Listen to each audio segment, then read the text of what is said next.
there and welcome back. Today we're having a very exciting day. We're out in the garden and we're going to make some Elderflower Champagne.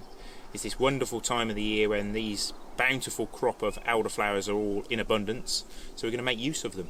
So we've already gone on a little errand. We've gone up onto the Malvern Hills and we've gathered some fresh Malvern Hills spring water, and you're going to need 20 litres of spring water. Now, we have used tap water in the past, but we've found that the chlorine in the water is actually a disadvantage. So when we've used either well water or spring water, we've had better success. So we're going to use our freshly sourced water this morning, and we're going to need about 20 to 25 elderflower heads.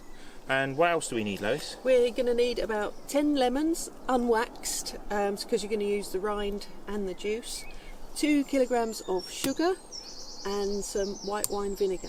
And we're going to need, 20 to 25 flowers, depending on how big the panicles are. So, should we go and pick some flowers? Let's go and gather some more heads. Yeah. So we've come over to this elder tree that's grown right up high by the deck, and we're going to pick some of these flowers. Now, obviously, you've got ones that aren't fully developed yet, so they'll be ready in maybe a couple of days. So pick the ones that are fully open, and ideally, you want to pick them in full sun. So midday time, I mean it's about 11 o'clock at the moment, but you can see that they're all sort of full of all their natural yeasts and all the goodness, and you want that to sort of activate your champagne. So we'll just snap that off. Don't get too many leaves, but they're nice and brittle and you can just snap those off. And if there's any bugs on there, make sure you get those off now. We don't want them in the mixture. And we'll pop those in the basket. So that's a really nice one.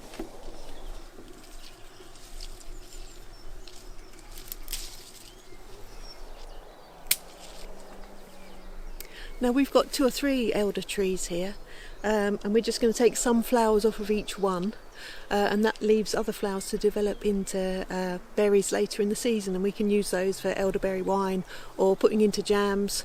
If you've only got one elder at home, then try not to take them all, because otherwise you'll be missing out on those pleasures later in the season.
We've dissolved 2 kilograms of sugar in some spring water over the stove, and then we've poured that in the bucket with enough extra water to bring it up to 20 litres. So now we're ready for the next step. So once you've got all your water in your bucket, it's then time to add the lemons, and you're going to need the skin of the lemons in there as well. And it's far easier to take the skin off now while they're whole before we juice them. So you could either use a peeler or a grater, but just get all that yellow outer layer into your vat. Don't grate too much of the white, you're just looking for the outer nice citrus layer.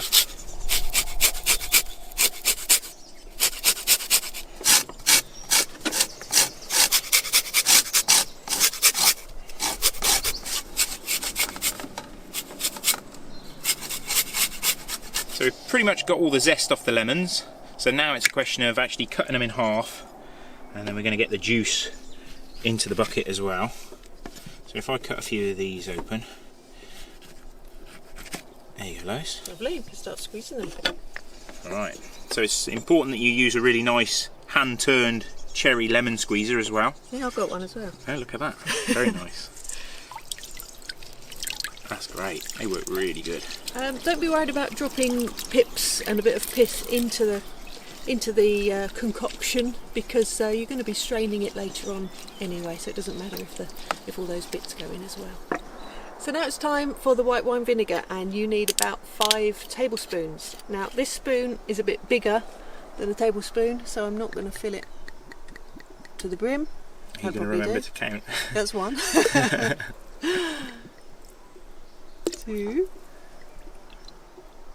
3, 4.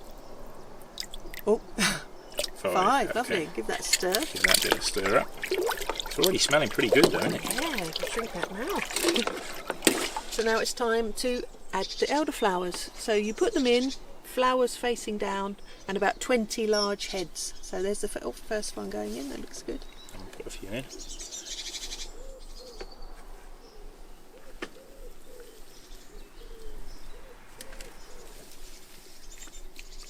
a lovely big one. It's gorgeous, isn't it, that one?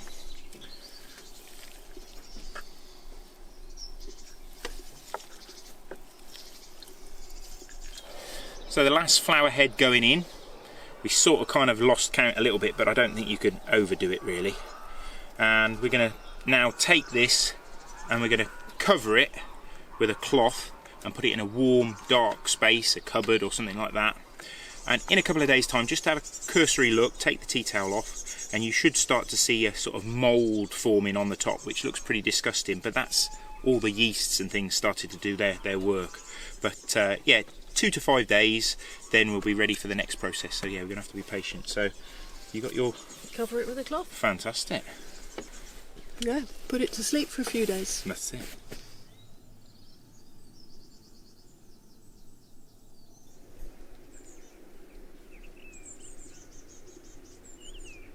So we've patiently been waiting. This is about 5 days after we made this initial bucket of elderflower champagne. So it's been sat in a warm, dark place doing its thing, and now it's the moment of truth to actually lift the lid and see if it's done what it's supposed to do. So, ready, Lois? Are we going to check? Ready. Yep. Drum roll. Yes, please. Ooh, that is mouldy. Just what we want. That looks disgusting. It does, yeah. So normally when you're sort of making foodstuffs, mould isn't really what you're looking for, but in this instance, that's probably what you are looking for. So that means all the yeasts have done their thing. Yeah, so that mould is the indication that Yeah. something's happening in there. Yeah, so if you lifted your lid after a couple of days and nothing had happened, I'd probably leave it a little bit longer, and that's sort of basically the rule of thumb. So now it's a question of taking out those sort of main heads and the main bulk of the sort of waste, which obviously you could just put on your compost heap, and we're going to decant it into another so bucket. we'll run it through a tea towel or a bit of muslin or something like that to get all the rest out, all the petals and the rogue bits and bobs. So I'm going to take out all the flower heads, which are pretty yucky, and I'm just going to put them to one side. Whoa! Wow, that's quite heavy, isn't it? Yeah, look, that's all that sort of sugar syrup. You feel like you don't want to waste a tiny drop. Just like let that run for a minute. Yeah, just shake it over the top to get the worst off. Lovely. Wow, they look pretty good. I'm trying not to get my hands in there too much. You want to keep, once you start getting your bottles and things ready and your other decanter, they want to be scrupulously clean. So I don't want to put my hands in there really, because I don't want to put any rogue bits of dirt or anything in. So okay, right, I'll see if I can pour this. And I'll hold the cloth. Okay, I'll try not to soak you in it. Whoa! Tried to escape there. It smells yeasty. It smells nice though. Well, it's catching all the bits, that's good. So the idea of decanting it into another container is obviously you're sieving the main sort of lumps out of it, but you're also then going to let it sit for another hour or so, and then any sediment that gets through the cloth will then settle in the bottom of this extra bucket. So just let that drain a little bit before it gets too heavy.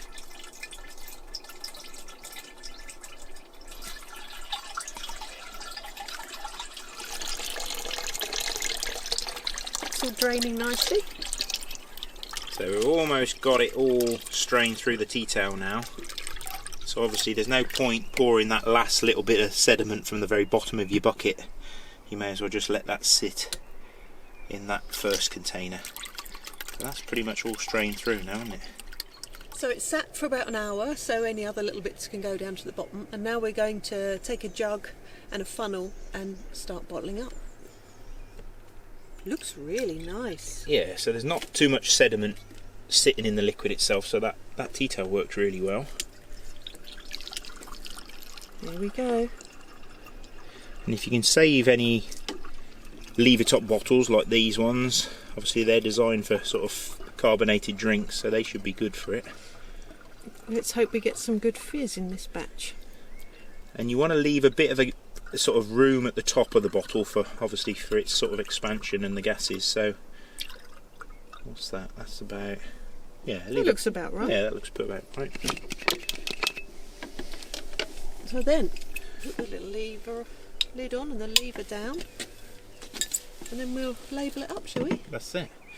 So with this now, obviously it's not fizzy at the moment because obviously all the gases have been escaping because it only had a tea towel over the top of it. But now that we've got it in a bottle and it's sealed, it will actually start to carbonate. So hopefully, if it all works, and it's always a bit of a gamble at this stage, but in about a week's time you should actually be able to crack that lid and it should be fizzy. Now, if it's a really violent batch, if it's really reacted well with all those yeasts in the flowers, you might actually find that you need to just crack the lids in that first week just to let a little bit of extra gas out. But in about a week to 2 weeks, something like that, it should be fizzy enough to actually start drinking then. Great, and it will be about between 3 and 5% alcohol if you've done it correctly. If there's no fizz, I think that means that there's no alcoholic value in there, but I haven't got one of those gauges that you test. Yeah. Just the alcoholic volume, but yeah, it's just a nice light refreshing drink, isn't it? It's just a lovely thing to drink in a summer's evening. Obviously best served chilled with maybe with a little bit of ice. You could always add a little slice of lemon to it. But yeah, really nice refreshing drink. And if you have a batch that doesn't fizz, don't think that you've wasted all those ingredients, because it is still makes a nice sort of pleasant still drink, and you could always just add a bit of carbonated water just to make it a little bit fizzy. Oh yeah, you could, so not all is lost if it doesn't turn out. Yeah. And I would say it's best served chilled with friends. Yeah, really. Got good. any friends? No, not at the moment.